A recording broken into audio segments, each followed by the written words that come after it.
Tolee ashamaa akkam jirtan hordoftoonni fi jaalatamtoonni kabajamtoonni chaanaala koo jalatti argamtan obbolaawwan koo hundumti keessanuu nagaa keessanii nagaadha galata waaqayyoo isinis iddoo jirtanitti nageenyi faraarri waaqayyoo iddoo jirtan hunda keessatti isiniif haa baay'atu jecha egaa har'a wanta rifeensa keenyaaf ta'u qabadhee dhufeen jira kanaafuu share like subscribe gochuudhaan maatii koo ta'an jajjabeessaa isiniin jedha innis maalidha aannan muuzii uphaa jechuudha kanaafuu tana durallee hojjedheen jira yaa Buuphaan akkuma beekamu dabbasaa keenya baay'ee barbaachisaadha.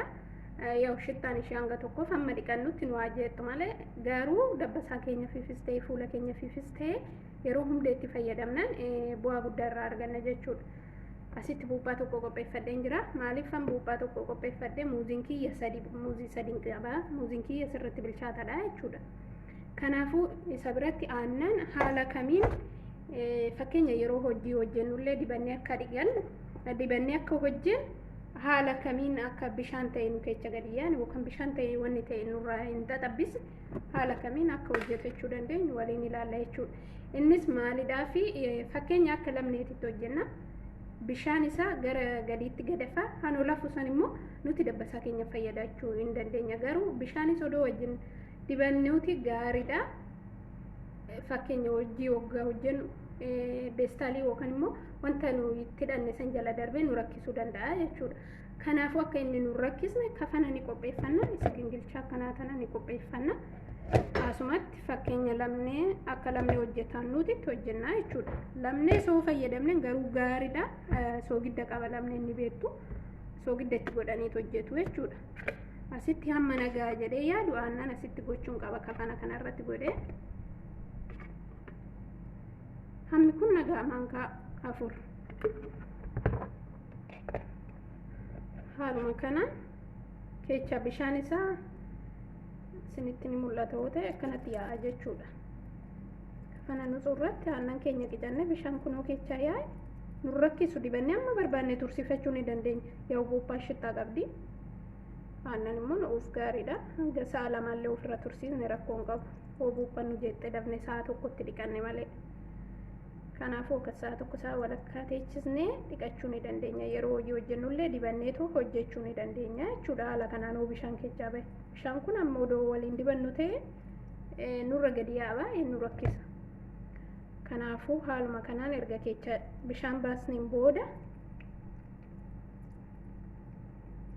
isinitti ni mul'ata yoo ta'e bishaan baay'eetu keessa baara jechuudha. Kan olafu kan ammoo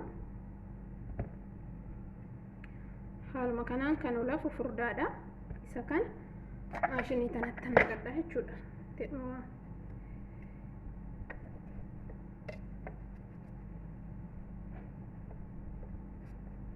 Isin aannan amma nugaa jettanii yaaddan godhachuu ni dandeessu. Dabbasaan keessa yabboo ta'e akka koo kiyya baay'ee yabboodha dabbasaan.